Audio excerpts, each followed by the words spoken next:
izin sebentar. Saya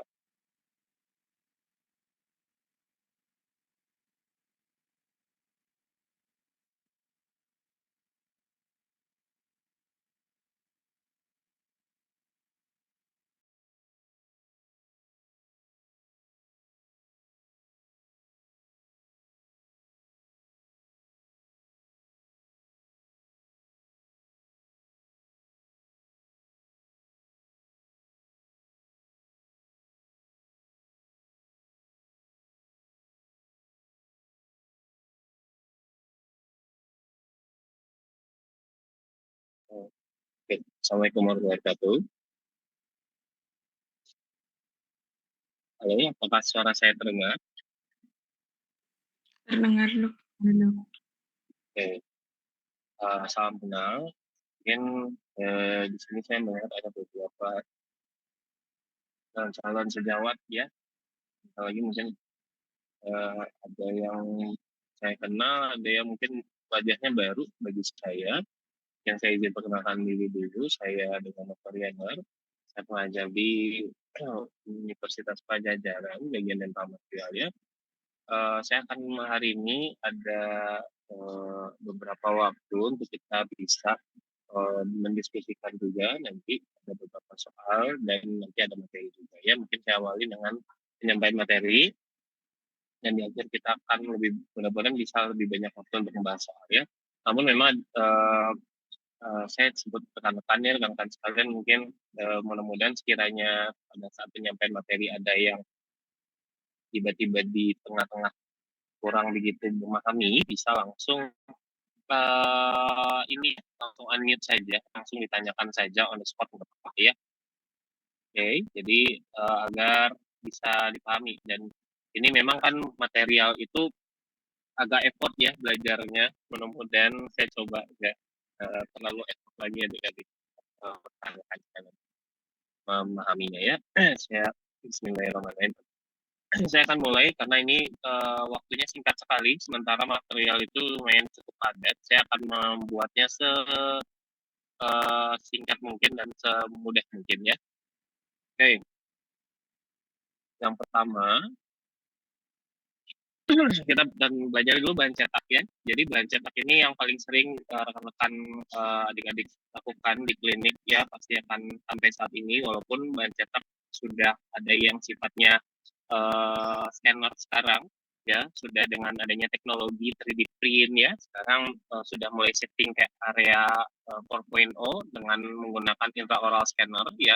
Jadi bahan cetak untuk mendapatkan replika gigi namun mengingat kita masih negara berkembang, bahan cetak ini kemungkinan akan masih tetap akan bersama kita ya beberapa 10 tahun ke depan ya. Kayaknya sih masih akan ada bersama kita karena memang untuk saat ini pun juga 3D print juga mahal ya. Nah, kita ingat kembali bahwa bahan cetak ini memang ada dikelompokkan ya, diklasifikasikan dengan berdasarkan pertama reversible dan irreversible ya, berdasarkan mekanisme pengerasan. Nah, paham ya maksudnya kalau irreversible itu adalah pada saat dia sudah mengalami pengerasan, dia tidak mampu lagi untuk dikembalikan lagi ke bentuk semula ya. Nah, namun kalau reversible, pada saat dia sudah mengalami pengerasan, reaksi pengerasan, pada saat dengan treatment tertentu dia bisa kembali lagi ya ke bentuk awal semula dan bisa untuk digunakan kembali dan kemudian mengeras lagi dipakai lagi. Apa contohnya? Kalau yang reversible itu adalah compound. Adik-adik pernah ya pakai compound? Compound dibakar, dipanasin ya untuk mencetak atau melihat preparasi dari kavitas ya. Itu juga dulu digunakan untuk bahan cetak ya. Nah, ini biasanya dihangatkan ke dalam air hangat, air panas ya, agak hangat gitu ya, lalu kemudian udah agak lunak lalu dimampatkan. Nah, pada saat sudah tercetak, ini kalau dipanaskan lagi dia bisa dipakai lagi. Nah, itu yang maksud reversible ya. Tapi kalau irreversible kayak alginat udah dicampur air, mengeras, udah nggak bisa lagi. Alginat yang dicampur air lagi dan menjadi suatu adonan pasir lagi nggak bisa. Jadi kalau sudah mengeras alginat itu sudah tidak bisa digunakan kembali. Itu yang kita maksud dengan irreversible. Nah, kemudian ada yang berdasarkan sifat mekanisnya ya. Ada yang elastis dan ada yang plastis. Ada yang ya elastis, ada yang non elastis ya. Elastis itu tahu ya, pada saat kita berikan gaya, baik itu ditekan atau gaya tarik, dia akan mengalami perubahan bentuk sesuai dengan arah gaya, namun pada saat dia dilepas, dia akan kembali lagi ke bentuk semula. Nah, namun kalau yang non elastis, artinya pada saat kita berikan sejumlah gaya, dia tidak mampu mengalami perubahan bentuk, artinya dia langsung patah ya. Nah, ini yang terjadi kalau non elastis itu pada kompon tadi. Kompon itu nggak bisa ditarik ya. Kalau ditarik patah yang ada ya, adik-adik ya.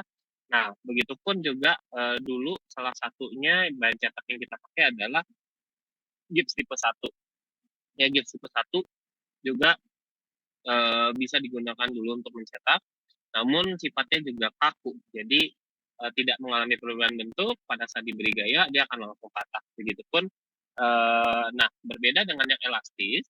Elastis ini dia akan kalau ditarik aljinat gitu ya, ditarik gitu. Kalau selepas dia akan kembali lagi ke bentuk semula ya.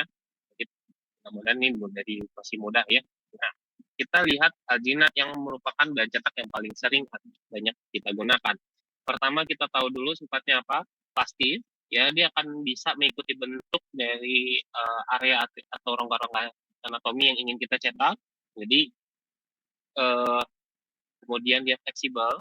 Jadi pada saat dia apa sudah mengeras ya mengikuti bentuk-bentuk si anatomi ya, lalu pada saat kita lepas dia nggak mudah untuk robek ya. Lalu adalah sineresis ya. Sineresis ini adalah kemampuan di mana si bahan material ini ditinggalkan oleh senyawa air ya. Nah, artinya kalau misalkan ada molekul yang keluar dari bodi material, otomatis ada volume yang hilang. Nah, kalau volume hilang, artinya ada pengurangan kan, atau kita sebut deciutan atau penyusutan. Nah, jadi ingat kalau sineresis itu adalah peristiwa di mana kehilangan atau lepasnya molekul air dari badan material. Kalau ada senyawa yang hilang, otomatis volumenya berkurang atau jadi pasti akan terjadi penyusutan. Nah, inhibisi berikutnya sifat di mana sebaliknya air yang ada di luar itu bisa masuk ke dalam badan material.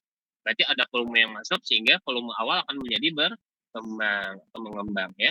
Ini kita sebut dengan inhibisi. Jadi jangan sampai pada saat sudah mencetak tanpa sadar dimasukkan ke dalam mungkin rubber ball yang berisi air yang menyebabkan nanti lama kelamaan si material baik alginatnya mampu menyerap molekul air dan menyebabkan si bahan cetak berekspansi. Lalu kompatibel pastinya ya dengan jaringan mulut ya.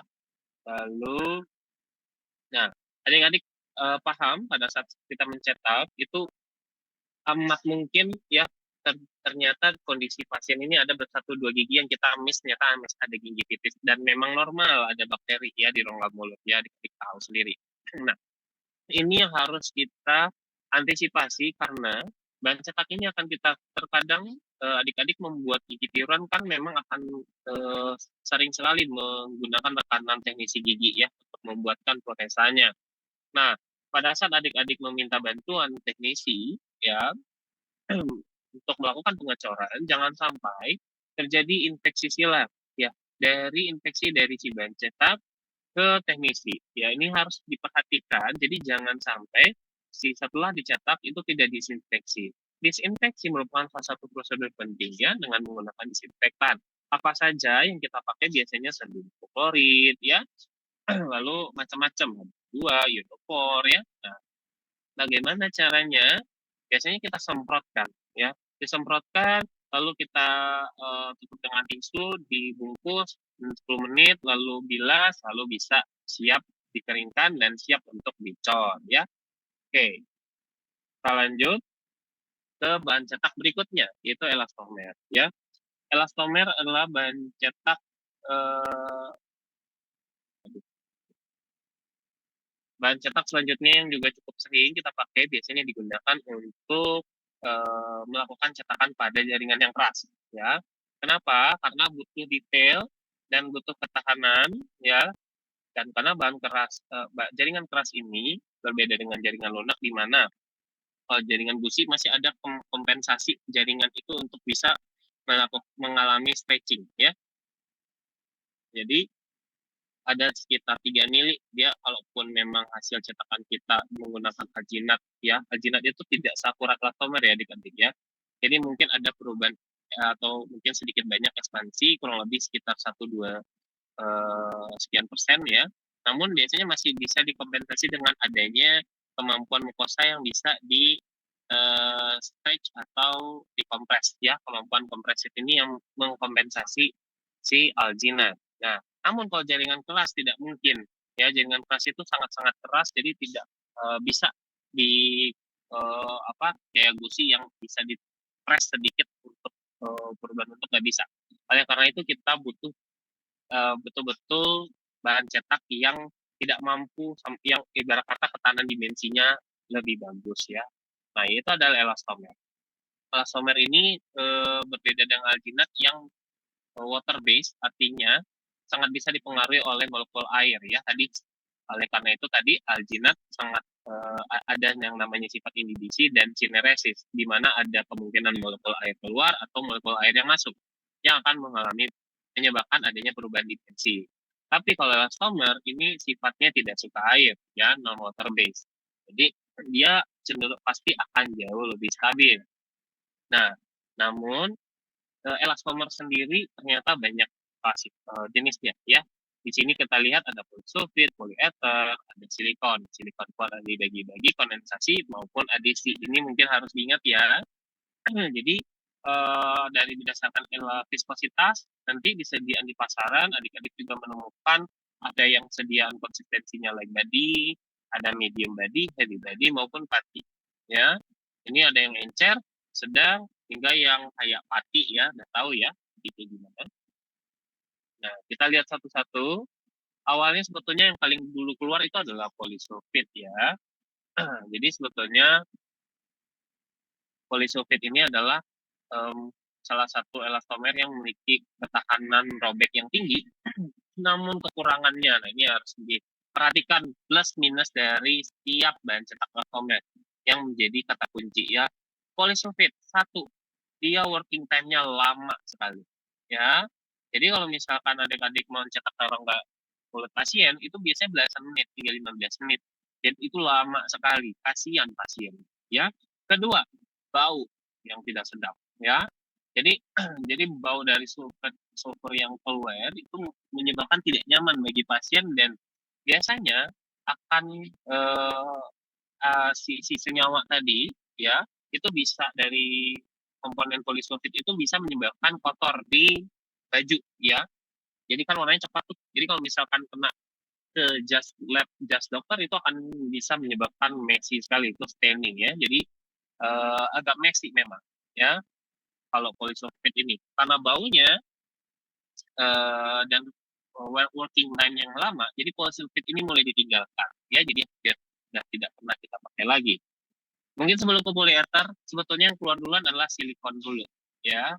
Silikon ada dua, silikon kondensasi dan adisi ya. Nah, bedanya terus satu lagi kekurangan polisulfid tadi yang perlu dicatat satu lagi adalah polisulfid ini mampu menghasilkan byproduct atau produk samping ya, yaitu apa, air ya. Pada saat dia mengalami pengerasan dia memiliki byproduct berupa air yang otomatis si adanya byproduct atau produk samping ini, air tadi itu akan keluar secara perlahan nanti dari bodi materialnya. Nah, seperti yang saya sampaikan tadi, kalau ada senyawa yang keluar atau terlepas dari bodi material menyebabkan apa? Distorsi, ya, kehilangan atau penyusutan, ya, otomatis dimensinya tidak begitu presisi otomatis ya, walaupun lebih presisi dibanding alginat. Ya, kalau compare dengan alginat, ini lebih presisi. Tapi di compare dengan yang lain, yang ada byproduct, pasti presisinya kurang. Ya, kurang baik. Nah, oleh karena itu juga tadi alasan dia ditinggalkan. Kemudian ada silikon kondensasi. Silikon kondensasi ini kelebihannya dari polisulfid adalah satu, tidak bau. Kedua, tidak messy, tidak menyebabkan kotor, ya. Namun memang strength-nya tidak sekuat polisulfid, ya. Nah, namun dia masih menghasilkan byproduct berupa alkohol, ya. Jadi otomatis kalau tadi saya sampaikan dari segi presisi masih kurang acceptable sebetulnya. Ya, jadi oleh karena byproduct yang disediakan kondensasi band, maka muncullah yang berikutnya adalah silikon adisi. Paham ya? Nah, jadi kekurangan-kekurangan dari si pendahulu itu yang menyebabkan munculnya inovasi-inovasi lagi dari produk berikutnya. Yang saat ini adalah silikon adisi. Ya, di sini adalah hampir sama dengan kondensasi. Ya, baunya nyaman, enak, ya. Working time satu lagi, sorry. Silikon kondensasi itu, begitupun silikon adisi sama-sama memiliki working time yang relatif singkat, ya. Jadi hampir di sekitar 5 sampai 6 menit, ya. Jauh lebih singkat dibandingkan polisulfit, ya. Baunya nyaman, tidak messy, ya, tidak menyebabkan kotor. Lalu kelebihan lain adalah tidak menghasilkan byproduct, ya, sehingga dia lebih sampai saat ini paling banyak kita gunakan, ya, silikon jenis adisi yang paling banyak digunakan karena lebih akurat, ya, dan dia saking hidrofobiknya itu kalau kita melakukan pengecoran itu susah dilepas, ya. Pernah sadar rasanya pernah ya pakai elastomer susah lepas banget gipsnya ya, karena tadi ketidakkompatibelan antara si bahan coran yang bersifat water based, ya kan kita cor pakai gips yang water based, sementara si ininya non water based, sehingga pada saat lepasan itu friksinya lebih banget dan susah banget, ya. Jadi kemudian kekurangan dari kesulitan dalam pelepasan ini, itulah kenapa tadi lahirnya polyether berikutnya, ya. Nah, polyether ini, ya, tidak bau, stabilitas bagus, ya, tidak messy juga, namun dia lebih hidrofilik dibandingkan yang kondensat, yang silikon adisi. Sehingga karena dia kemampuan hidrofilisitasnya sedikit lebih baik, sehingga kemampuan dia untuk dilepaskan dari model si gips corannya itu jauh lebih mudah, ya. Itu kelebihan polyether. Namun kekurangan polyether apa? Lebih mahal, ya. Jadi ada harga, ada barang, ya. Jadi adik-adik juga nanti jadi silakan, sebetulnya yang paling sering kita pakai adalah polyether dan silikon adisi, ya. Jadi kalau mau silikon adisi tadi kelebihan plus minusnya udah ada ya, lebih murah tapi memang kesulitan untuk pelepasan, ya. Kalau polyether lebih gampang, akurasinya hampir mirip, namun itu tadi ya, lebih mudah untuk dilepas ya dibandingkan yang adisi. Working time-nya gimana? Hampir mirip, sama ya di. Oke, sampai sini dipahami ya plus minusnya.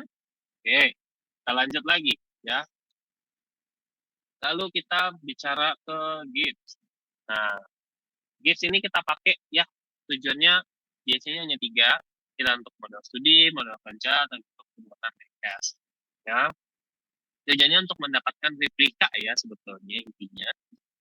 Nah, gips ada dibagi menjadi 5 klasifikasi. Tipe 1, 2, 3, 4, dan 5. Ya, tipe 1 adalah impression plaster atau untuk mendapatkan impression atau cetakan.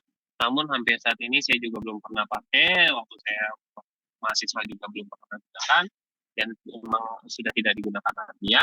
Tipe 2 adalah plaster of Paris, itu yang adik-adik pakai untuk membuat basis atau model.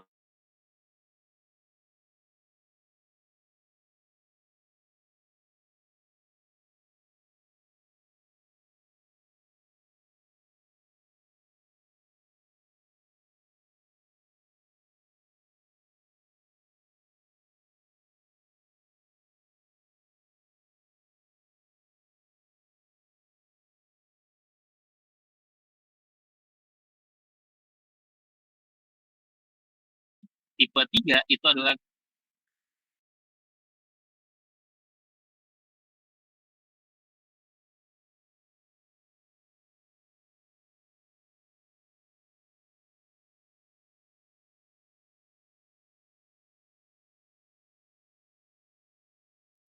halo, sorry, saya kelembar ya tadi ya. Ya dok, tadi sempat hilang. Oke. Ini saya masih kelihatan PPT saya atau hilang? Hilang juga dok. Hilang juga ya, oke sorry. Ini sudah terlihat? Sudah dok. Sudah ya, oke. Kita lanjut ya. Nah, oke. Ini ya tadi ya. Nah, Gipstone itu gips tipe 3 bedanya dengan tipe 4 dan 5. Kalau tipe 4 itu yang jenisnya high strength, tapi ekspansi kemampuannya, kemampuan ekspansinya rendah. Namun kalau tipe 5 yang high strength, namun sebaliknya ekspansinya tinggi. Ya, kalau yang low expansion, ya biasanya yang pada saat melakukan casting itu diharapkan tidak terjadi ekspansi yang tinggi. Ya, biasanya penggunaan material-material logam yang tidak memiliki ekspansi tinggi, biasanya kebutuhannya ya seperti cobalt-nium dan lain-lain. Nah, ini makanya biasanya kita pakai untuk di pembuatan fixed proteses ya. Tapi kalau tipe 5 itu untuk pembuatan framework. Paham ya? Nah,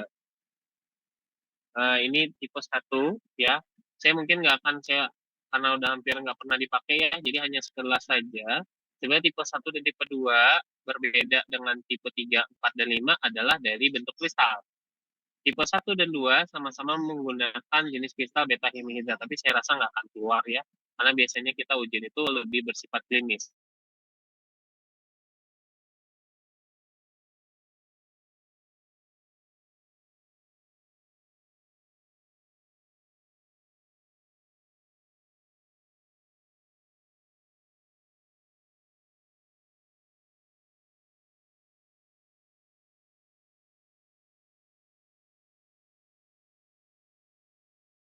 Ya, tapi untuk diketahui aja ya, dan bisa berubah-ubah tergantung storage. Nah, kemudian inovasi dari gips batu melahirkan bentuk kristal alpha hemidrat ya, yang tujuannya menghasilkan WP rasio jauh lebih rendah karena kebutuhan air yang jauh lebih rendah dengan bentuk partikel yang jauh lebih halus ya, lebih kecil.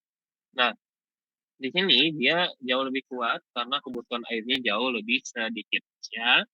Lalu kemudian karena kekuatan yang kurang, lahirlah gips tipe 4 ya, kemampuan kekuatan yang jauh lebih tinggi ya, dan kebutuhan airnya jauh lebih sedikit lagi ya.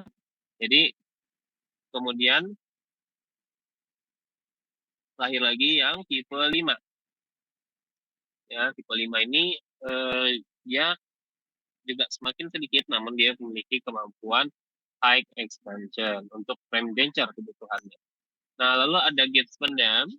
Gauge pendam ini adik-adik lihat waktu gunakan untuk melakukan casting logam cor. Ya, kemampuan logam cor ini karena kita akan melakukan pembakaran dari model lilin dan kita casting si logam cair untuk masuk ke dalam si casting ring yang dipendam dengan gips pendam. Jadi gipsnya ini harus memiliki ketahanan panas yang mumpuni ya, yang cukup tinggi, yang harus lebih dibandingkan logam yang akan dilelehkan ya. Oke. Ini reaksi pengerasan saya rasa nggak perlu ya, karena nggak akan keluar juga di ini karena pertanyaan yang di CCTV pasti akan bersifat klinis. Lalu ini reaksi pengerasan, ini ya WP rasionya ya. Jadi makin adik-adik harus ini aja pahami, mungkin saja ditanya tipe-tipe dan WP rasio, intinya biasanya semakin tinggi WP rasionya semakin merendah ya, dengan ada jumlah air yang lebih rendah, wajar sekali kekuatannya semakin tinggi ya. Lalu mixing time-nya dan working time itu bisa di kisaran 3 menit ya. 5 sampai 7 menit tergantung jenis gips dan adonan serta konsistensi. Lalu setting time atau waktu pengerasan itu ingat ada dua jenis yang kita kenal ya, waktu pengerasan inisial atau awal, lalu waktu pengerasan final atau akhir. Apa bedanya? Ya, kalau inisial itu di mana tandanya adalah terjadinya loss of gloss ya.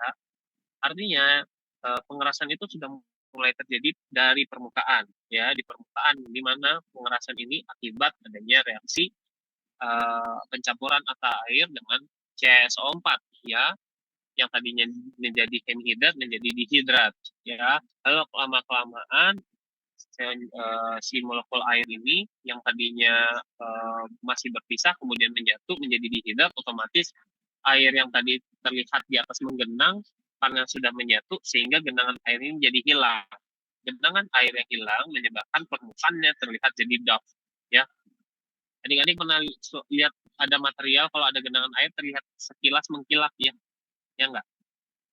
Kalau misalkan ada bubuk dan cairan atau pasir dikasih air, kalau ada air mengenang di atas pasirnya selapis tipis pasti terlihat mengkilap, ya, karena air itu dia merefleksikan cahaya, ya. Pada saat air itu hilang, ya lama-lama kilapnya jadi hilang karena akan terlihat hanya si pasirnya saja. Nah, ini yang terjadi pada saat reaksi pengerasan karena hilangnya selapis tipis air karena terjadi reaksi pembentukan oleh si CaSO4, itulah yang menyebabkan dia hilang glossnya atau kilapnya, ya, paham ya? Nah, namun pengerasan awal ini belum tentu bodinya keseluruhannya mengeras. Ya, kalau tandanya pada saat dia ditancapkan benda apapun yang menekan, kalau hingga keseluruhan badannya tidak mampu ditembus oleh atau dipenetrasi oleh material tersebut, ya biasanya kita menggunakan material pikat, pakai alat metode pikat, yaitu kayak material dari besi, ya, untuk mengujinya. Nah, kalau dia tidak mampu menembus lagi hingga sepenuhnya, artinya semua badannya sudah mengeras. Nah, ini yang kita sebut dengan final set, ya. Nanti biasanya tandanya di ujung permukaan itu kalau diberi indentasi itu nggak terinden lagi sama sekali. Itu bedanya, ya. Jadi kapan dok kita perlunya waktu final setting ini? Jadi kita harus tahu final setting ini adalah waktu di mana si ini chipsnya betul-betul sudah keras, sehingga waktu di mana adik-adik mampu menarik, ya, melepaskan si gips dari bahan cetakan. Biasanya kurang lebih di 30 menit, ya, 30 sampai 40 menit. Kalau untuk final set, ya. Untuk initial set biasanya hanya di 5 sampai 10 menit, ya.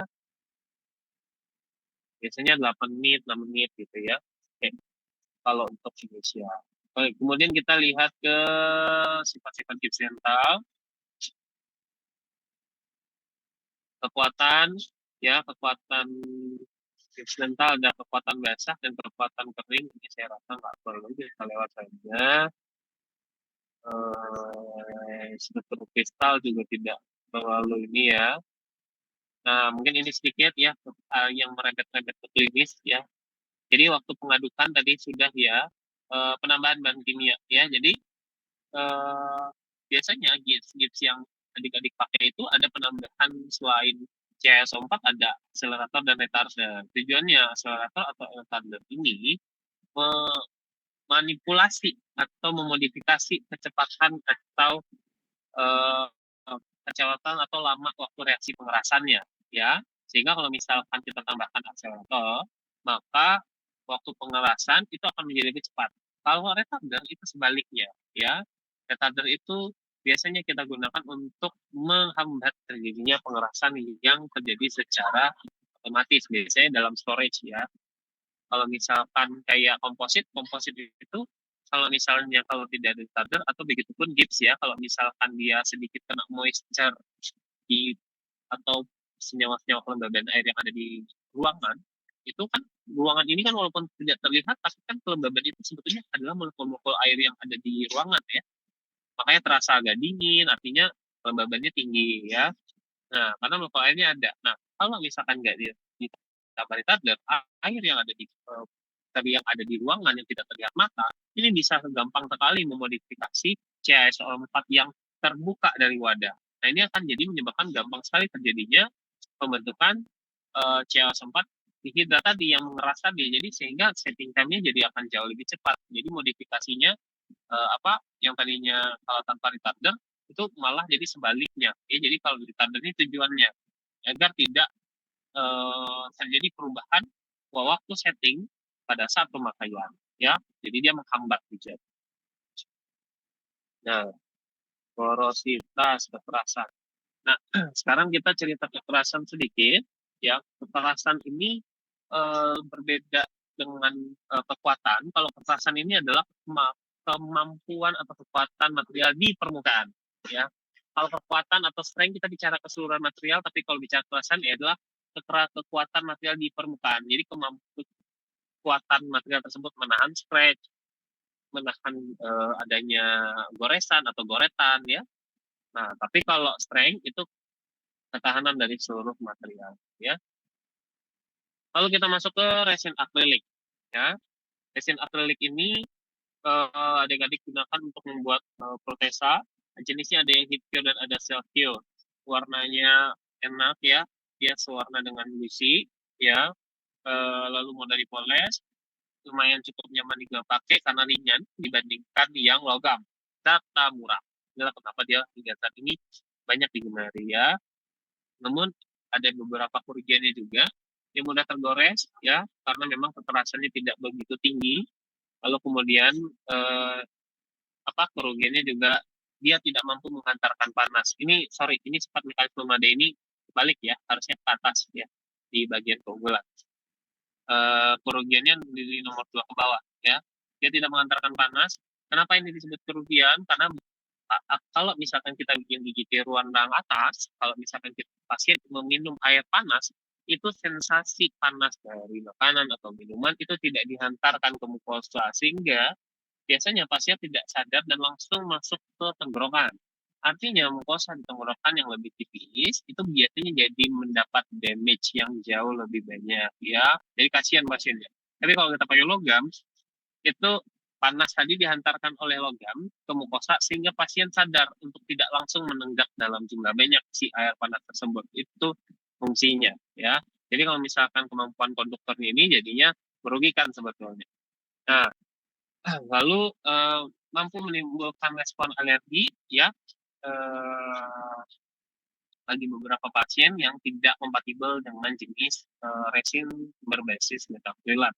Lalu sifat freezing itu jadi dia nanti tampilan pengelasannya yang tidak begitu baik, ya, pada saat manipulasi. Bentuknya itu seperti kayak kayak akurwit. Jadi sifat mekanisnya kalau freezing ini tidak baik, ya, karena biasanya kesalahan manipulasi. Lalu bisa terjadi kolonisasi bakteri serta fungi. Ini dari pembuatan protesa, ya, menggunakan akrilik, ya. Nah, ini yang adik-adik biasanya sering di ujian, ya. Jadi tahapan konsistensi, ya, yang harus biasanya suka adik tahu ada sandy, stringy, down-like, rubbery, dan atau elastik serta stiff. Jadi kalau misalkan akrilik tersebut biasanya sedianya ada dalam bentuk cairan bubuk, tahu ya waktu S1 pada saat sudah dicampurkan antara cairan dan bubuknya, dia akan awalnya masih belum menyatu terlebih dahulu, makanya dia berpasir kayak air di dalam kayak pasir, kayak bubuk di dalam air, jadi kayak berpasir. Lalu pada saat sudah mulai terjadi reaksi antara monomer dengan si polimer bubuknya, maka terjadilah pembentukan pencampuran si PMMA, lalu dia akan menyatu antara liquid dan bubuk, sehingga pada saat awal-awal terjadi pengerasan itu kalau ditarik dia akan terlihat seperti jaring-jaring, ya, karena dia sudah melebur, ya. Jadi kalau ditarik dia akan mengikat sesama lain dan sehingga akan terbentuk seperti jaring lengket, ya. Nah, yang ketiga adalah dough-like. Dough-like ini seperti adonan, ya, jadi dia sudah jadi lebih kuat satu sama lain, ya. Jadi tidak mudah terpisah-pisah seperti stringy tadi, lebih susah tapi dia masih bisa dibentuk, ya. Jadi kalau kita geser ke sana dia ngikut dengan sesuai arah gaya kita, ya. Nah, jadi inilah fase paling tepat pada saat kita ingin memasukkan ke dalam cetakan. Kalau rubbery itu dia sudah nggak mampu lagi bersifat plastis, artinya kalau udah kita dorong ke area kavitas, itu dia akan baik lagi pada saat gaya kita lepaskan. Jadi dia udah nggak mampu lagi, walaupun ditekan segimanapun, dia akan balik lagi. Ya, dia nggak akan mengikuti bentuk atau mengisi kavitas kalau sudah rubber. Begitu apalagi Steve, ya. Oke. ini sifat-sifat dari denture acrylic denture, ya kekurangannya dia memiliki porositas, oleh karena itu acrylic itu mudah mengalami perubahan warna, ya. Penyebabnya karena porositasnya, ya. Lalu ada crazing seperti retakan kecil, lalu kemudian strength-nya, ya. Jadi kalau misalkan yang adik punya pasien gigi tiruan, sampaikan harus hati-hati dalam penyimpanan dan pembersihan. Kadang kalau terpental itu jatuh pecah. Oke. Ini biasanya untuk manipulasi antara bubuk dan cairan, kalau berdasarkan volume, itu rasio bubuk dan cairan 3:1 lebih banyak di bubuknya, atau 2:1 berdasarkan berat, ya. Tetap lebih banyak bubuk, ya. Oke, kita lanjut ke lilin dental. Ya, lilin ini merupakan material pendukung gigi. Jenisnya macam-macam, ada yang kita sebut dengan jenis pertama itu lilin pola atau Cotton wax, ya. Nah, lilin pola ini kita gunakan untuk membuat pola restorasi yang akan kita nanti jadikan suatu restorasi indirect, ya. Biasanya ada macam-macam, ya. Ada dari bahan kobakromium, niklokromium, ya. Nanti untuk membuat pola lilin seramik, ya. Nah, biasanya yang kita pakai adalah inlay. Paling sering kan udah pernah pakai ya, lilin inlay itu ada yang tipe 1, 2, ada lilin resin, lilin casting, ada lilin base plate, ya. Lalu ada lilin processing wax, itu ada lilin boxing, ya, lilin sticky atau perekat, lilin harding, lilin block-out, lilin white, dan lilin tinti, ya. Boxing nggak tahu ya, yang pemagar yang kita gunakan pada saat melakukan processing ini setelah melakukan muscle trim, ya, sehingga nanti dengan lilin boxing ini pada saat kita cor di atasnya itu batas dari si muscle trim kita terlihat jelas, ya. Begitupun lilin sticky itu kita melakukan kita untuk perekat, ya, lilin satu dengan yang lainnya, ya, biasanya kita gunakan tersebut, ya, lilin. Jadi pada saat processing kita pakai. Lalu ada lilin cetak, ya. Yaitu ada lilin korektif dan lilin bite registration. Jadi biasanya kita pakai lilin bite registration ini lilin spesialis juga, ya.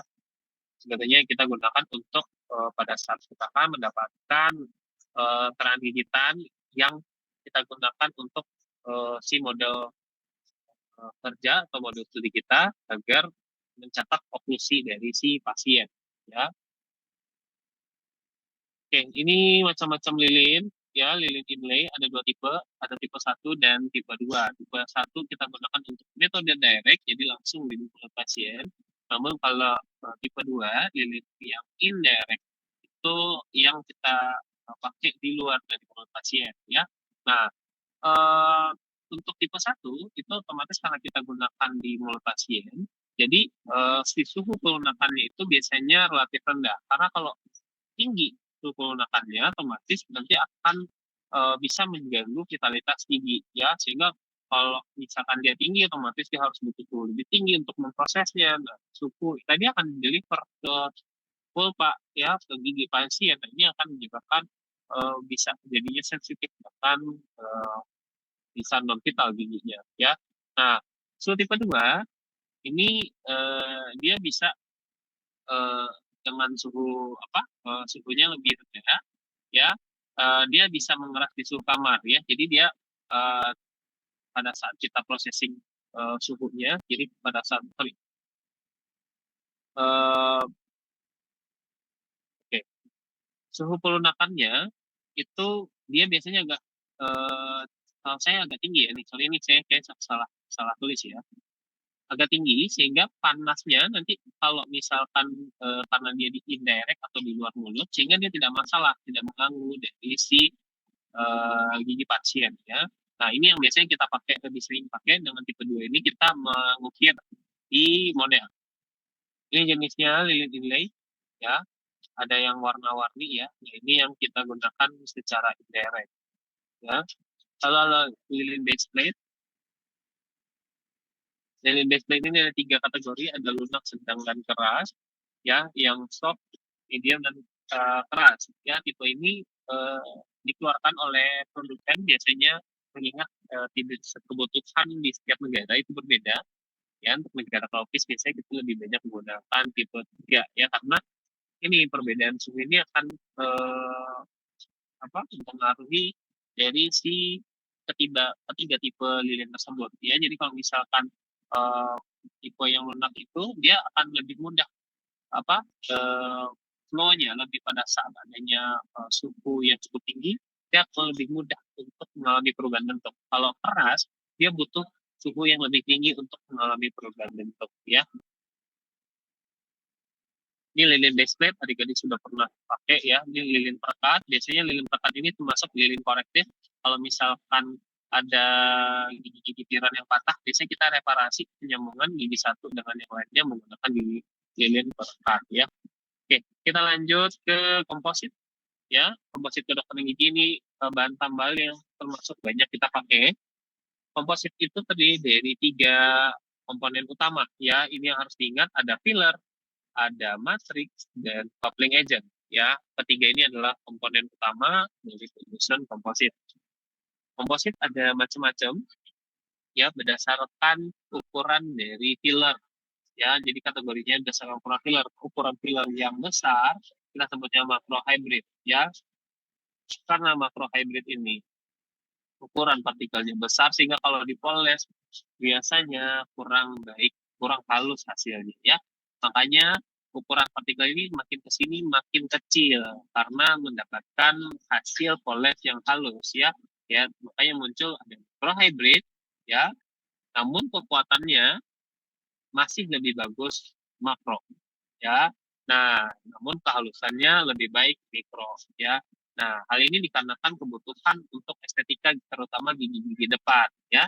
Nah, namun eh, kebutuhan di tengah-tengah yang keinginan ingin halus, lebih halus ya, tapi ingin sekuat makro, makanya muncul hybrid ya.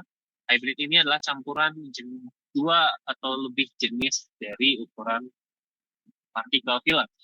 Nah, yang paling baru adalah karena kemunculan teknologi nano. Nano ini lebih kecil lagi dibanding mikron. Ya, nano ini di 1 sampai 100 nanometer ukurannya. Sehingga hasil polesnya jauh lebih halus lagi. Paling kalau salah nama. Ya. Nah, saat ini, namun kekurangan nanofil ini kekuatannya makin rendah lagi. Ya. Nah, hal ini memunculkan nano hybrid yang baru adalah nano hybrid. Ya, nano hybrid ini adalah digabungkannya antara nanocluster dengan nanofil ya. Jadi itu disebut dengan nano hybrid yang paling baru. Oke. Lalu untuk berdasarkan jumlah filler ada yang flowable dan packable. Kalau flowable itu yang resinnya jauh lebih banyak, biasanya fillernya di bawah sekitaran 30 persenan ya, 30 sampai 40%. Tapi kalau packable itu jumlah fillernya jauh lebih banyak, bisa di 70% ke atas hingga 80 persenan ya, 80 persenan lebih. Nah, lalu polimerisasi. Jadi komposit ini mengeras akibat proses polimerisasi dari monomer-monomernya ya, menggunakan light curing unit ya. Nah, namun sebelumnya ada yang mengeras tanpa penggunaan light curing atau cahaya ya, yang mengalami pengerasan secara chemical itu juga ada ya. Oke, ini sifat-sifat dari komposit ya, estetik. Namun pada saat setelah dikeraskan itu bisa menjadi penyusutan akibat proses polimerisasi tadi ya. Polimerisasi itu adalah proses di mana monomer-monomer saling berikatan satu sama lain di dalam senyawanya. Pengikatan tersebut menyebabkan jarak antar partikel sedikit lebih rapat, makanya dia makin padat, makin keras. Kompensasi dari rapatnya molekul tadi otomatis ada perubahan volume ya, perubahan volume dari yang posisi segini terus merapat akhirnya otomatis agak non-meso ya. Lalu kekerasannya cukup baik ya. Lalu kemudian kekuatannya juga mumpuni untuk pengunyah tergantung jenisnya ya.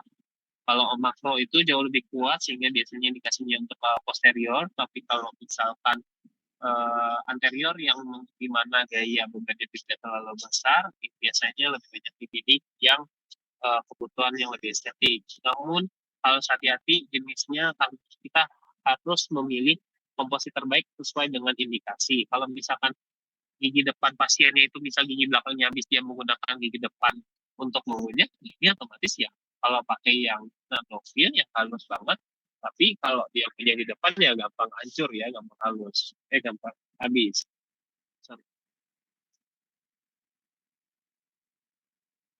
Oke, selanjutnya ya, ya menyerap air ya. Jadi komposit itu bisa berubah warna karena kemampuan penyerapan airnya. Nah, ini indikasinya kalau makrofil untuk posterior, mikrofil itu bisa untuk posterior dan anterior, tapi untuk anterior dia jauh lebih kuat dibandingkan yang nanofil ya. Nanofil itu biasanya untuk yang pengen halus banget, yang bagus banget, tapi kekuatannya ya harus so-so ya, di bawah yang mikrofil. Jadi dilihat sesuai indikasi. Ya. Untuk sistem adhesinya, bagaimana mengekatnya si komposit dengan gigi? Itu dengan micromechanical locking, ya. Dimana untuk micromechanical locking ini itu kita dapatkan dengan penggunaan ETSA, ya. Jadi ETSA kita adhesif dulu, kita etching dulu ya menggunakan asam fosfat 30%, di mana asamnya ini akan menyebabkan terjadinya pori-pori ya. Pori-pori ini yang nanti bahan perekat itu bonding kita siapkan ke dalam, kita mampatkan ke dalam ya. Bonding inilah yang akan berikatan kimia dengan resin ya. Jadi resin komposit dengan bonding ini jadi satu kesatuan dengan kimia, namun giginya dia masuk melalui pori-pori yang telah dibentuk oleh ETSA. Kalau priming ini menyiapkan si kavitas agar bisa dilekatkan oleh bonding, ya itu beda. Ya, jadi dia membuat si priming ini membuat si kavitasnya jadi lebih bisa dibasahi oleh si bonding, ya. Karena bonding sifat hidrofobik, jadi kalau misalkan tanpa ada priming itu pembahasannya susah, nggak bagus ya nanti adaptasinya, adhesi. Nah, saat ini generasi adhesi ini sudah macam-macam, sudah berkembang hingga ke generasi 9 ya. Ada yang jenisnya self age ya, ada yang total age ya. Jadi bedanya apa? Kalau total age itu di ETSA-nya terpisah ya. Jadi ETSA dulu bonding ya, bonding atau priming ya. Kalau yang self age, ETSA dan bonding sudah jadi satu kesatuan. Itu dia ya. Nah, oke. Kita langsung masuk ke semen kedokteran gigi. Kalau semen kedokteran gigi ini dua lumayan banyak. Biasanya semen itu kita sebut di mana dua material digabungkan dan mengalami pengerasan ya, yang berada di antara dua material ya. Itu yang kita sebut dengan semen. Ya, reaksi pengerasannya biasanya asam basa kecuali jenis yang semen resin ya. Peruntukan semen ini macam-macam, untuk sebagai bahan luting, untuk proteksi pulpa, bahan eksplorasi, maupun perawatan endodontik. Nah, pertama untuk luting agent dulu. Ya, luting agent tahu ya, biasanya luting agent ini sebagai bahan perekat antara si protesa dengan si gigi abutment. Ya, nah biasanya bahan luting ini juga macam-macam, apa kebutuhannya untuk si protesa temporer atau profesional, atau untuk mensementasi si protesa yang fix atau permanen ya. Jadi contoh yang biasa kita pakai, misalkan kalau yang fix itu bisa GIC ya, GIC. Kalau yang temporer itu bisa menggunakan ZOE ya. Nah, gips tipe 1 ini, GIC tipe 1 ini biasanya kita gunakan untuk sementasi protesa restorasi logam maupun logam keramik, serta biasanya juga untuk sementasi bracket ortodontik ya. Nah, setelah GIC, ingat ya ada berapa tipe ya. Yang tipe 1 yang propose luting. Nah, kelebihannya kalau GIC, karena dia memiliki cairan polyacrylic acid, jadi dia bisa berikatan secara kimia ya. Jadi dia lebih kuat dibandingkan zinc OE atau zinc fosfat ya. Kalau zinc fosfat juga dia tidak berikatan secara kimia ya. Nah, Kalau zinc fosfat sebetulnya dulu cukup baik ya penggunaannya, namun memang kekurangannya dibanding GIC dia warnanya opak. Jadi adik-adik kalau misalkan ingin gunakan zinc fosfat untuk gigi anterior misalkan gitu ya, sebaiknya jangan, terutama untuk protesa-protesa yang berbasis keramik ya. Nah, ini jelek sekali ya. Terus ikatannya juga tidak kimiawi ya dibandingkan GIC yang ikatan kimia jauh lebih baik ya. Ya mungkin cuma dan kekurangan juga zinc fosfat juga mampu mengiritasi pulpa ya karena asamnya lumayan ya. Sorry, pH-nya lumayan rendah ya. Kemampuan asamnya yang cukup tinggi. Lalu semen restorasi ya biasanya kita gunakan untuk membuat tipatan atau restorasi dari kavitas ya, contohnya ada GIC atau LNG ya. Zinc fosfat udah nggak pernah lagi dipakai ya, dulu dulu zaman dulu sekali, tapi sekarang ini hanya GIC dan LNG ya. GIC yang dipakai untuk restorasi adalah GIC tipe 2 ya. GIC tipe 2 pun ada jenisnya, ada yang GIC tipe 2 GIC tipe 2 yang posterior juga, yang untuk posterior juga ya.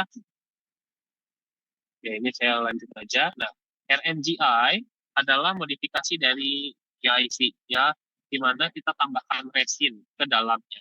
Ingat, resin untuk semen ya, kalau di antara semua semen yang memiliki kekuatan lebih baik itu adalah semen resin ya.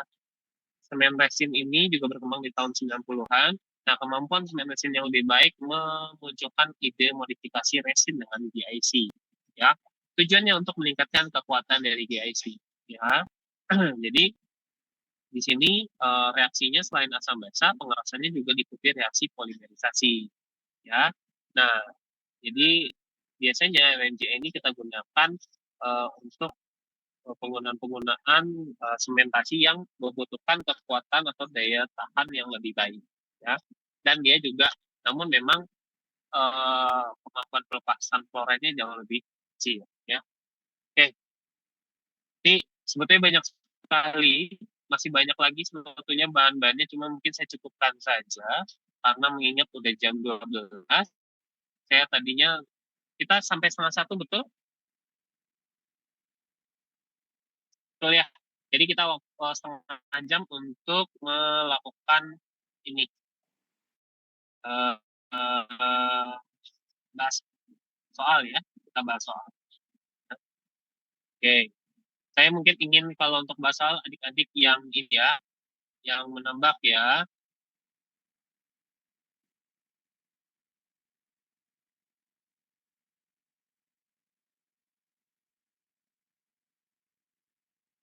Oke. Boleh kita pelan-pelan dulu.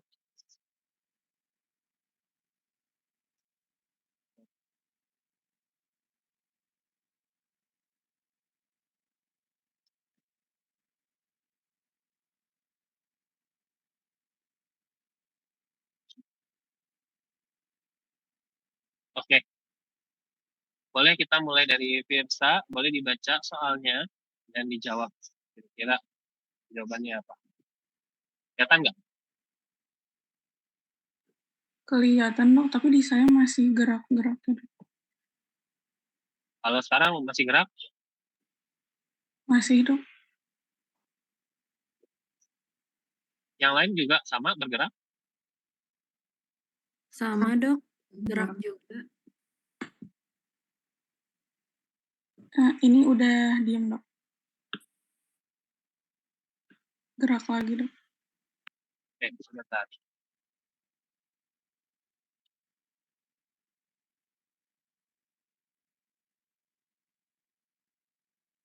Sebentar ya.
Ini udah terlihat? Sudah terlihat, Dok. Coba dibaca.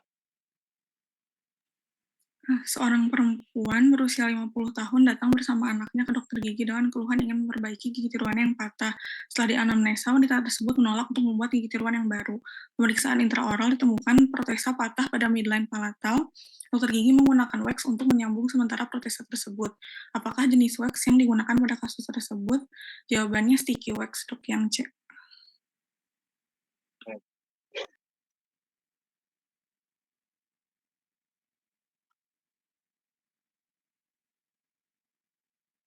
Selanjutnya oleh Mutiara.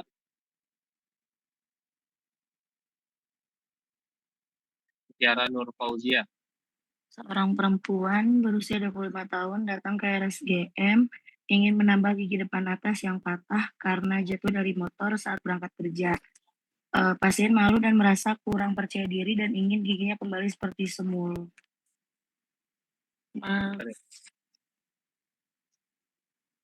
Bentar, Dok. Gerak, Dok. Oke. Kembali seperti semula dengan perawatan yang selesai dalam 1 kali kunjungan. Pasien juga menjelaskan kalau gigi tersebut tidak sakit. Pemeriksaan intraoral gigi 1-1 fraktur sepertiga sisal dan hanya mengenai enamel. Harusnya restorasi direct resin komposit, dokter. Oke. Siap.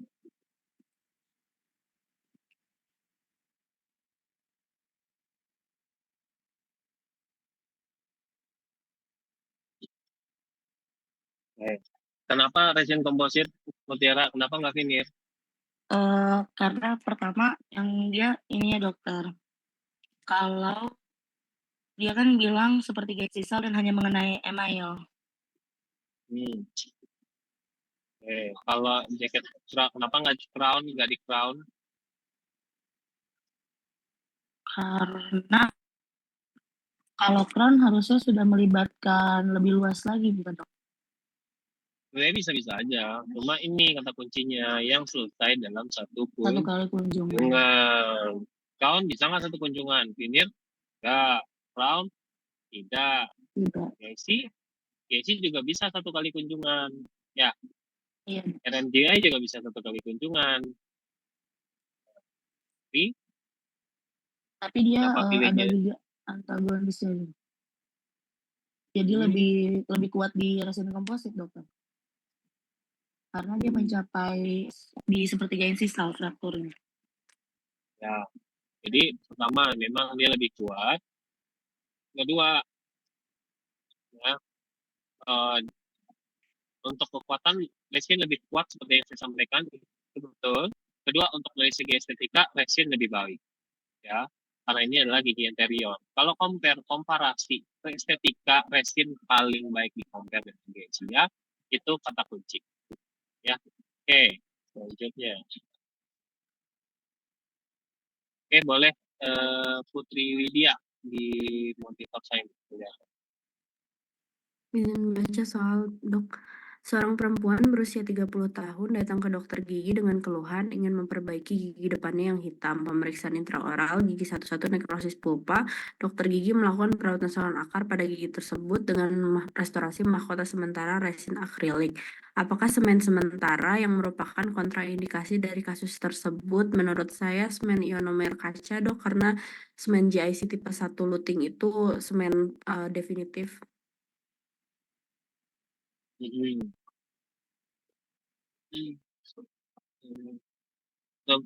tahun keluhan ingin bagi lepas hitam restorasi mahkota sementara, ya. Restorasi mahkota sementara ya. Tadi semen ionomer kaca, ya. Oh, maaf dok, saya salah baca. Kalau misalnya yang kontraindikasi berarti yang eugenol, dok.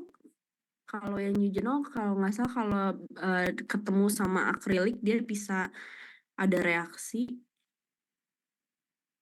zinc oxide eugenol. Betul tidak, dok? Ya.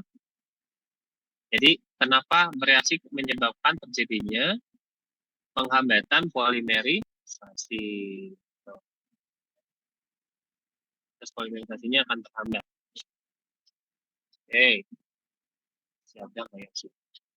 Selanjutnya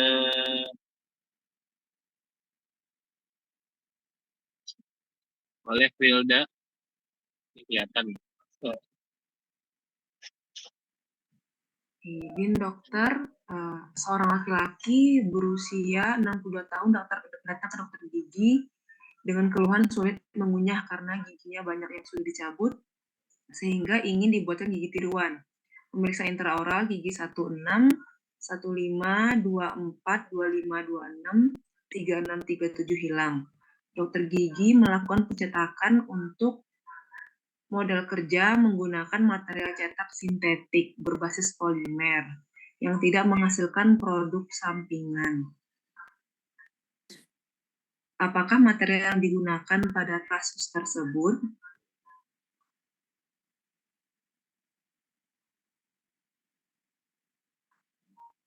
Jawabannya alginat, dokter. apa? Yang cetakan boleh.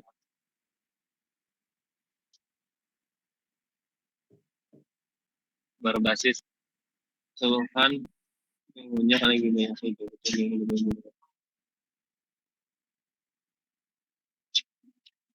Material cetak sintetik berbasis polimer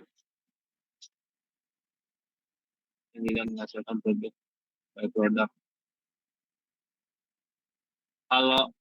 Kalau alginat emang berbasis polimer. Polivinil siloxan, dok. Jadi Ya, polimer ya.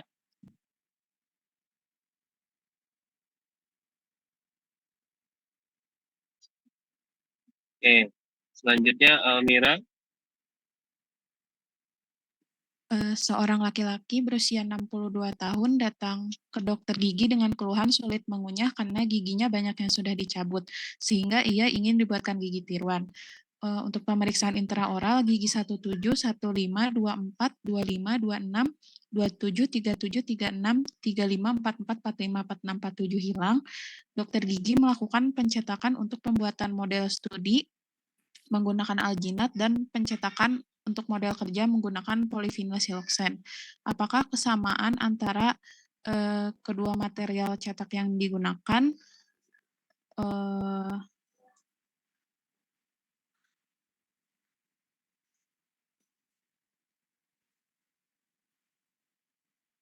Untuk jawabannya bersifat elastik, bukan ya, dok?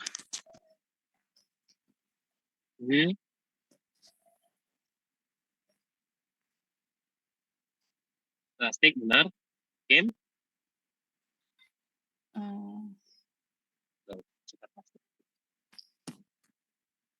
Oke. Selanjutnya, Alma.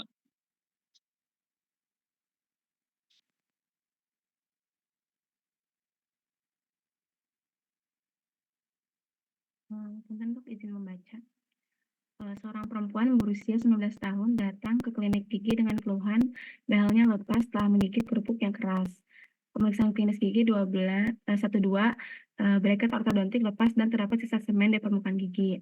Pertanyaannya, apakah gaya yang dominan pada kasus di atas?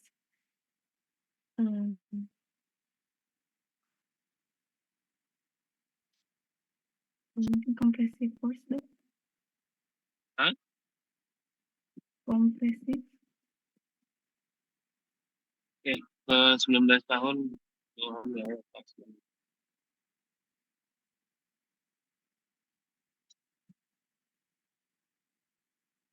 Kompresif? Ya, mungkin, dok. Kenapa kompresif? Mungkin karena ada gaya tekan. Karena di sini pasiennya behelnya lepas setelah menggigit kerupuk yang keras. Bracket itu posisinya di mana? Pas tepat di ininya gitu? Pas menggigit? Tidak, dok. Di bagian bukalnya, dok. Dahalnya di sini kan?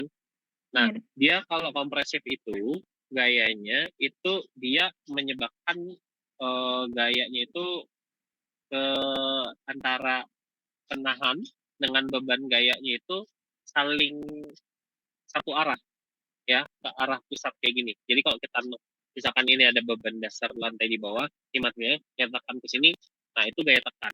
Tadi kalau misalkan giginya atau sini bracketnya, gaya yang tekan itu ya gaya yang dari sini, gaya yang menekan dari arah sebaliknya dari si dasar bagian dari enamel atau badan insisal giginya. Jadi kalau gayanya ke sini, harusnya gayanya menyebabkan si bracket itu tertekan ke area bagian insisal, badan insisal, karena itu gaya tekan. Tapi kalau makan kerupuk, otomatis kan biasanya menyebabkan gayanya ke arah mana?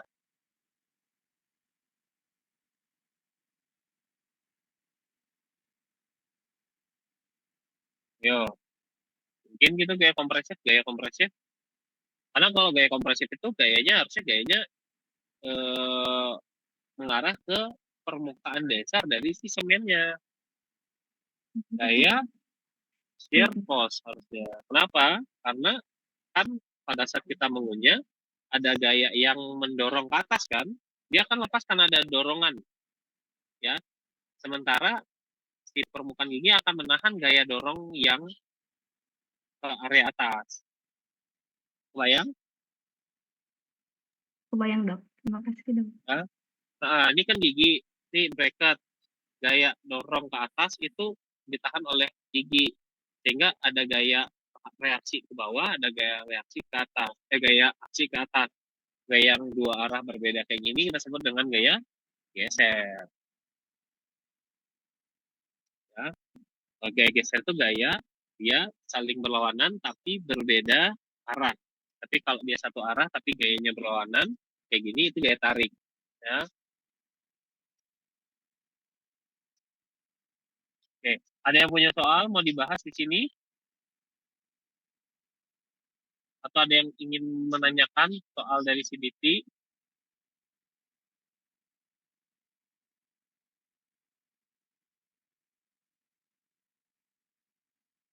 Ya enggak? Oke, saya ada satu soal lagi.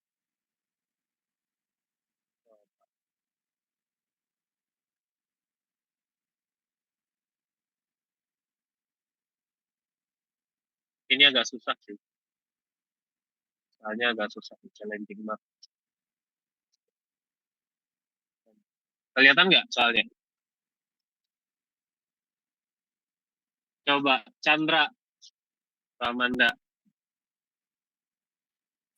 Siap dokter, izin dokter. Ya. Saya izin mohon untuk membaca soal dokter. Seorang pasien datang ke dokter gigi dengan keluhan sakit pada pipi bagian dalam sebelah kanan. Pasien mengaku ditambal 2 hari yang lalu pada 3 bagian kanan dan tidak dirawat gigi sebelumnya. Pemeriksaan intraoral memperlihatkan gambaran eritema dan pada mukosa bukal regio gigi 46 dan 45. Tambalan onlay logam pada gigi 46, tambalan komposit pada gigi 16, dan tambalan gelas ionomer pada cervical gigi 45.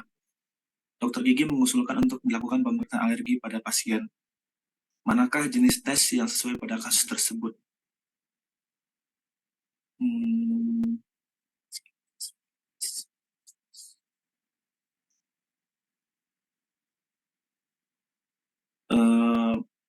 Izin dokter, jawabannya C dokter, part test dokter.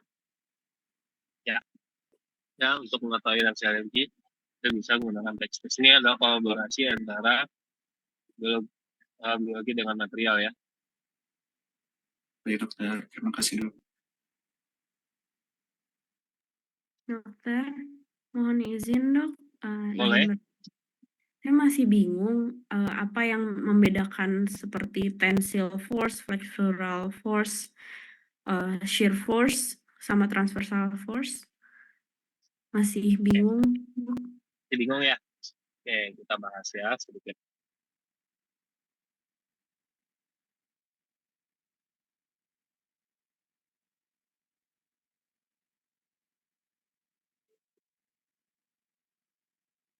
Oke,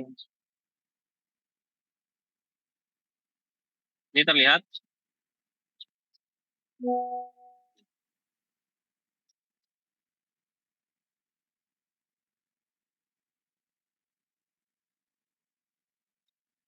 Kita bicara dari sini dulu ya. Untuk memahami material, itu ada basic teori yang harus dipahami dulu, yaitu ada stress dan strain. Ya. Adik-adik tahu stress itu apa? Stress itu adalah tegangan. Ya. Lihat, tegangan itu berbeda dengan tekanan ya. Tapi lihat, sama nggak rumusnya? F per A, tekanan sama kan? F per A juga. Ya. Satuannya sama-sama Pascal. Ya. Tapi kenapa istilahnya berbeda? Satu tegangan, satu tekanan. Dan kadang suka adik-adik salah mengerti atau salah mengartikan nggak? Kadang stres, kadang pernah ada yang salah mengartikan stres itu tekanan nggak? Ada beberapa ya. Jadi sebetulnya berbeda. Apa bedanya? Kalau stres itu adalah gaya dibagi luas area seluruh material, ya, seluruhan badan material, ya, differs per unit area within a structure, whole structure. Jadi dari permukaan hingga ke badan-badannya. Jadi gaya yang diterima dibagi semua luas area seluruhan badan material.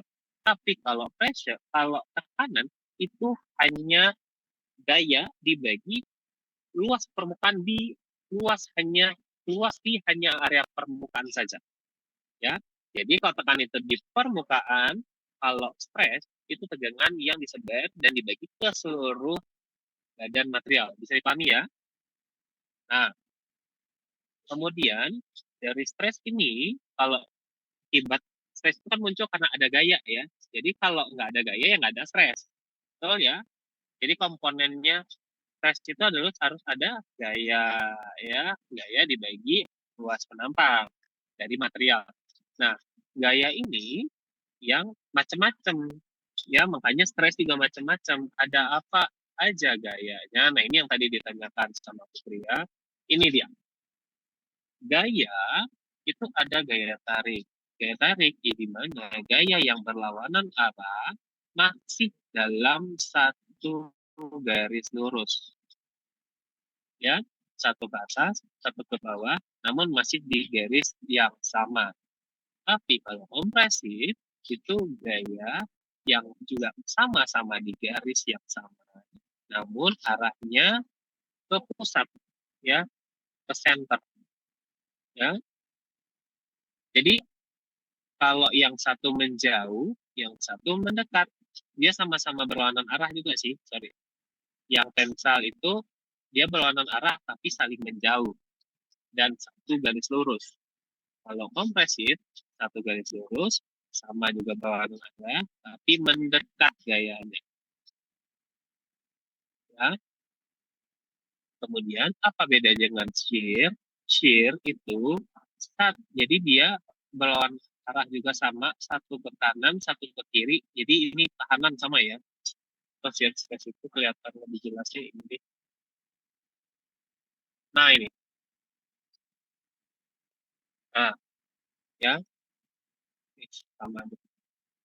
Jadi dia satu ke kanan, satu ke kiri, tapi tidak di satu garis yang lurus. Jadi yang di bagian dasar ini kayaknya ke sini, karena ada reaksi gaya tahanan, jadi ada gaya ke sini dan ada gaya ke sini, tapi tidak satu garis lurus. Itu gaya geser. Paham? Jadi tidak satu garis lurus ya. Oh ini satu garis lurus nih. Tapi satu mendekat, satu menjauh gayanya. Kalau tarik menjauh, kompresif mendekat gayanya. Kalau shear, satu ke kanan, satu ke kiri, tapi tidak satu garis lurus. Yang di atas ke gayanya ke kanan, yang di bawah gayanya ke kiri. Paham ya? Kalau bending, flexural itu ada dua. Ya, ada yang jenisnya bending, ada yang torsion. Kalau bending, itu atau flexural, biasanya juga flexural ini lebih cenderung dengan bending sih ya. Tapi kalau secara ini umum, torsion itu bagian dari flexural. Tapi yang biasanya yang flexural strength kita maksud biasanya ini 3 point bending ya.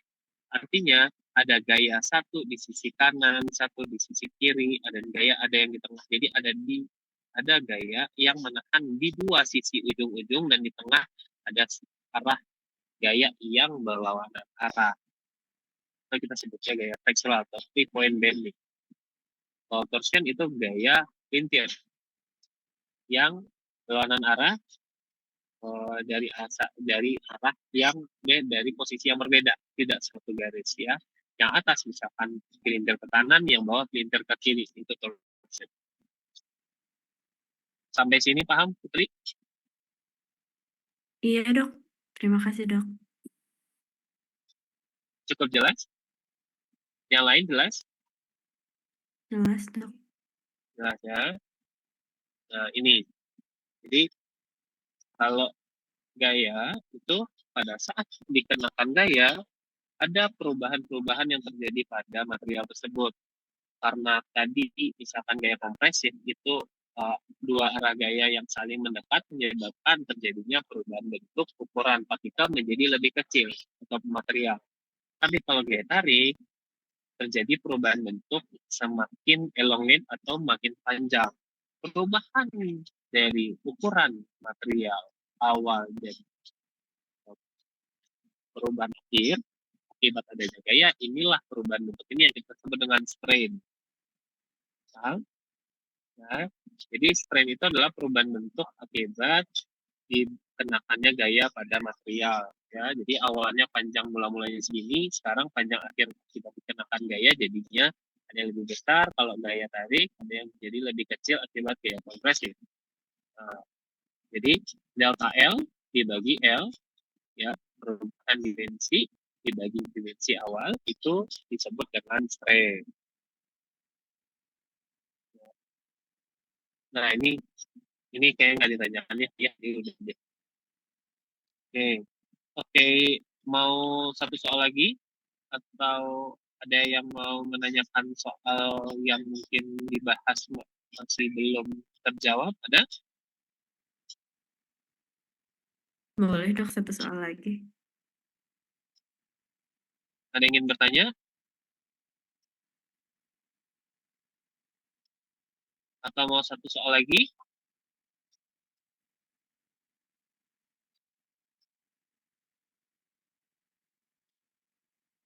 Oke, coba Rania. Bisa nggak jawab yang ini?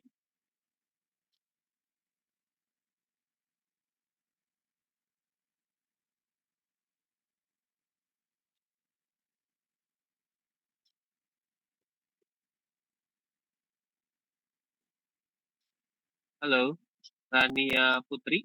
Bisa Iya, Dok. dibaca dan jawab soal yang ini? Untuk seorang dokter gigi bermaksud melakukan insersi gigi tiruan akrilik sebagian lepasan kepada pasien, namun saat proses try-in gigi tiruan tidak dapat masuk sesuai arahan pemasangan. Dokter gigi kemudian mengurangi bagian akrilik dari gigi tiruan dengan bur grinding dan bur polishing tanpa menggunakan masker. Pertanyaannya, jaringan manakah yang rentan mengalami adverse effect pada kasus tersebut?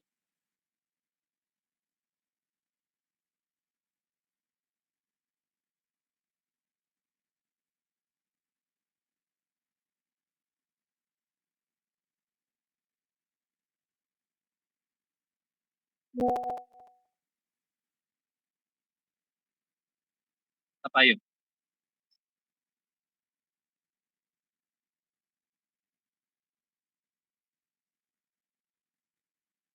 Epitel paru, Dok, yang B. Ya, jawab paru ya. Sebetulnya di sini tanpa menggunakan masker. Jadi pada saat polishing, adik-adik pernah ya dulu waktu melakukan polishing, ya, meratakan banding dengan pada saat awal kita setelah masak akrilik, itu kan partikel akriliknya itu bisa area-area halusnya bisa masuk ke saluran nafas ya. Saluran nafas itu bisa masuk ke area pita paru ya. Nah, ini yang harus hati-hati ya. Jadi penggunaan masker, penggunaan ini wajib ya selama proses processing dengan material apapun itu ya. Misalkan juga selalu pakai masker misalkan kayak mau mengaduk sesuatu yang ada tertentu, mau alginat, mau itu gips ya. Gips itu kan kadang ada silika ya, pas sekali pada saat ini. Nah ini kayak alginat gitu ya. Nah itu atau yang pernah dengar silicosis ya? Silicosis itu adalah senyawa silika yang masuk di dalam rongga hidung lalu masuk bermuara di area paru-paru ya. Ini adalah material ini yang alginat begitu juga sama yang kalau misalkan detoksif akan memberikan reaksi radang karena dianggap benda asing di dalam tubuh ya, atau adverse effect itu adalah efek yang merugikan ya. Nah ini yang saya ngerti. Oke, saya ada waktu 3 menit lagi ya.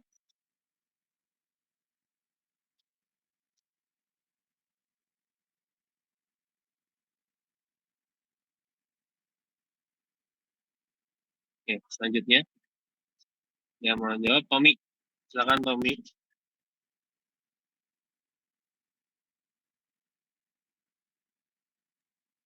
Baik dokter, izin baca soal dok. Pasien perempuan usia 30 tahun datang dan keluhan bibir atas, sakit, dan kemerahan pasca 1 hari pemasangan retainer kawat ortodonti berbahan nikel kromium. Dokter gigi memutuskan mengganti retainer kawat dengan retainer berbahan plastik. Hipersensitivitas tipe apakah yang terjadi pada kasus tersebut? Tipe 4 dokter? Ya. Nah,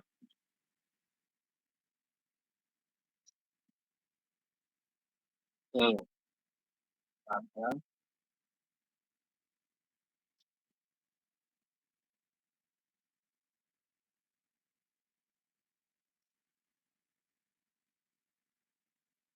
Oke, Hasna, Mas Diva, bisa dibaca yang ini?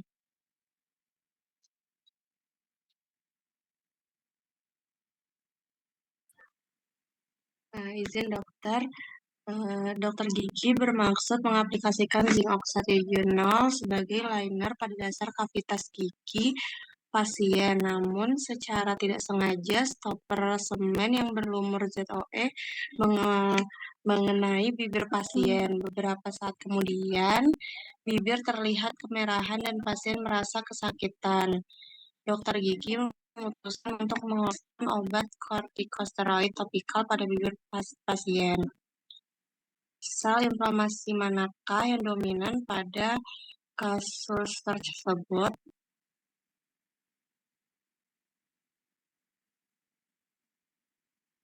Izin D dokter. Profil, PMN. Jawaban, kalau kondisi akut paling banyak itu PMN. Ya, jadi neutrofil.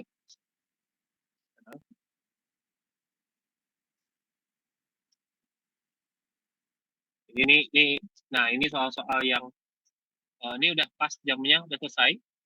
Ya, jadi mungkin pesan saya ya, tadi kita udah bahas soal yang memang material banget, ada material yang dengan radiologi ya. Jadi memang kalau membelajar material itu nggak bisa, sebetulnya aslinya nggak, memang susah gitu diburu. Tapi ya mudah-mudahan sedikit banyak karena kita review, adik-adik saya harap memang sudah masih fresh ya, masih bisa untuk diulang-ulang, dicicil. Sebenarnya prinsipnya apa? Dengan material ini tujuannya adik-adik bisa memahami bagaimana sifat material, sehingga material ini sifatnya seperti apa. Yang paling penting, dengan kita tahu karakteristik material ini, kita tahu fungsinya dan mengoptimalkan penggunaannya di dalam setiap kasus. Ya. Dan jangan lupa, tiap material ada kompensasi terhadap jaringan. Jadi harus tahu dampak terhadap jaringan, jangan asal penggunaan yang menyangkutnya bisa menyebabkan adverse effect tidak hanya ke pasien maupun ke kita ya. Dan juga hati-hati tadi kita juga rekanan kita tidak hanya sejawat dokter gigi saja, tapi kita juga ada mitra seperti teknisi, konsultan tadi ya. Misal apa dampaknya kalau misalkan kita tidak tidak melakukan disinfektan terhadap sendok cetak kita yang ingin kita kirim ke lab, nah ini bisa menjadi resiko infeksi atau kontaminasi ya. Oke, mungkin itu saja dari saya. Terima kasih banyak ya atas waktu dan perhatiannya. Saya cukupkan. Assalamualaikum warahmatullahi wabarakatuh. Terima kasih banyak Dr. Elis dan Terima kasih. Heri ya. Makasih dokter. Ya, terima kasih Terima kasih, banyak. Saya mohon dokter. izin. Terima kasih dokter. Sehat selalu, Dok. Ya, sehat selalu ya. Semoga lancar segitinya. Assalamualaikum.